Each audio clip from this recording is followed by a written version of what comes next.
आपके नहीं, कल हमने खाना बाहर खाया था, बहुत हैवी खाया था, बहुत ऑयली खाया था और आज हमें बदहज़मी हो रही है, पेट फूल रहा है, पेट में दर्द हो रहा है, पेट साफ नहीं हो रहा। सो ये एक बहुत ही एक कॉमन पेशेंट का सिम्पटम है जो डेली हम पेशेंट से बैठते सुनते हैं और ये लक्षण सामने आते हैं।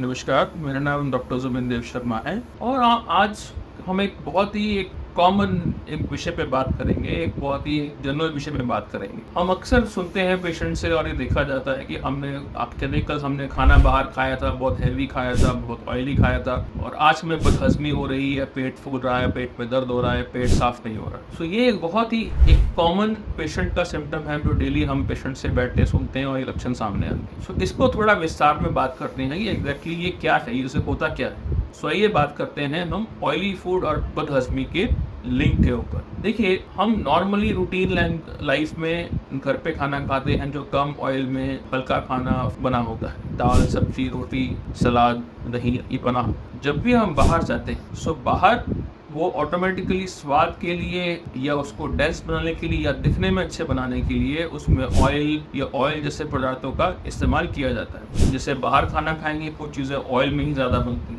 सेकेंडली, वो किस प्रकार का ऑयल इस्तेमाल करते हैं इसके बारे में भी कोई क्लैरिटी हमको नहीं होती कि बाहर जो ऑयल इस्तेमाल हुआ है, जो बटर इस्तेमाल हुआ है, वो किस क्वालिटी का है। अब जब भी हम अपने पेट को, अपने आंतों को इस तरह के कोई पदार्थ से या ऑयल से या हैवी फूड से सडनली चैलेंज करेंगे तो कुछ ना कुछ लक्षण सामने जरूर आएंगे। अब कब हमको ये आइडेंटिफाई करना है कि कब ये एक नॉर्मल प्लस बदहज़मी है या एक्चुअली कुछ प्रॉब्लम की विषय है। देखिए, उन पेशेंट्स में जहाँ गॉल ब्लैडर की कोई बीमारी हो, जैसे गॉल ब्लैडर की स्टोन्स हो या गॉल ब्लैडर में सूजन हो, जिसको हम कोलेसिस्टाइटिस भी बोलते हैं, क्रॉनिक कोलेसिस्टाइटिस बोलते हैं, उन लोगों में भी कई बार ये देखा जाता है कि बहुत हैवी खाने से या ऑयली खाने से पेट में थोड़ा डिस्कम्फर्ट, बड़ा दर्द वगैरह सामने आ सकता है। सेकेंड इंपॉर्टेंट बीमारी जो सामने कई बार आती है कि देखिए, अगर आपको ये समझना है कि नॉर्मल खाना और ऑयली खाने से बदलाव क्या आता है आपके पेट में, जिससे ये सेकंड बीमारी लिंक्ड है। अगर आप हैवी खाना खाएंगे, ऑयली खाना खाएंगे तो आपका स्टमक मतलब पेट से वो और स्लो आगे जाएगा। अगर आप नॉन ऑयली फूड जाएंगे वो फटाफट डाइजेस्ट होके आगे छोटी आंत में मूव करेगा। तो अगर आप उतना ही ऑयली खाना खाएंगे या फैटी खाना खाएंगे तो आपका गैस्ट्रिक एम्प्टिंग टाइम मतलब आपका पेट से खाना आगे सरकने का जो टाइम है, जो समय है, उतना ही बढ़ता जाता है। बिकॉज पेट को ज्यादा काम करना पड़ता है, ज्यादा अलग प्रकार के लाइपेज एंजाइम यूज करने पड़ते हैं उसको डाइजेस्ट करने के लिए, उतना ही वक्त लगता है और ऑटोमेटिकली आप काफी लंबे समय तक आपको पेट भरा हुआ और पेट फूला हुआ महसूस होता है। वही ऑयली फूड उतना ही टाइम लेके छोटी आंत से आगे बड़ी आंत तक मूव करता है, फिर आपको वो लक्षण महसूस होते हैं कि पेट मेरा फूला हुआ है। तो होता ऐसा है कि वही खाना अगर हम ऑयली फूड खा रहे हैं या प्रोटीन वाला या कार्बोहाइड्रेट वाला फूड खा रहे हैं, हमको ऑयली फूड ज्यादा देर तक हमें पेट को भरा हुआ महसूस करवाएगा और तभी हमें ऐसा महसूस होता है कि पेट हमारा भरा हुआ है, बदहज़मी हो रही है। और जो मैं दूसरी बीमारी की बात कर रहा था कि भाई गैस्ट्रोपैरेसिस वाले अगर जिनकी आंतें ऑलरेडी स्लो हैं और वो अगर हैवी ऑयली फूड खाएंगे उसमें तो और ज्यादा महसूस करेंगे और ज्यादा पेट फूलेगा, कभी कभी दर्द भी होगा और किसी किसी पेशेंट्स को उल्टी भी आ सकती है। सो ये नॉर्मल मैकेनिज्म है। सबसे फास्ट हमारा पानी जाता है, फिर कार्बोहाइड्रेट, फिर प्रोटीन और फिर स्लो हमारा फैट मूव करता है इंटेस्टाइन से या पेट से। और अगर हमारे डाइट में किसी दिन मात्रा में हमारा फैट सडनली बढ़ जाए तो ऑटोमेटिकली आपकी जो पेट है उसको फूलापन महसूस होगा। तीसरी बीमारी होती है अगर कोई पेशेंट को क्रॉनिक पैंक्रियाटाइटिस है, मतलब पैंक्रियास की प्रॉब्लम है, उसमें फैट को पचाने का जो एंजाइम है वो डेफिशिएंट होता है, वो कम हो जाता है। तो ऑटोमेटिकली अगर वो ऑयली फूड खाएगा उसको पेट में गैस महसूस होगी, उसको लैट्रिन पतली आएगी, लैट्रिन चिकनी आएगी, दिन में कई बार जाना पड़ेगा, जोर लगाना पड़ेगा, पेट पूरा साफ नहीं होगा, तब उनका वही लक्षण आएंगे जो बदहज़मी के सामने हम अक्सर आते हैं। क्रॉनिक कॉन्स्टिपेशन वाले पेशेंट जिसमें ऑलरेडी पेट में उनको कॉन्स्टिपेशन है, उनको लैट्रिन पेट साफ नहीं होता, तो वो फैटी फूड के साथ में अक्सर उनका फ्रूट्स का इंटेक है, फाइबर का इंटेक है, वो कम हो जाता है, तो उनको फिर कॉन्स्टिपेशन भी उनको ज्यादा महसूस होती है। तो इसलिए हम जब भी खाना बाहर खाते हैं ऑयली फूड, हमको वो तंग करता है। अब ऑयली फूड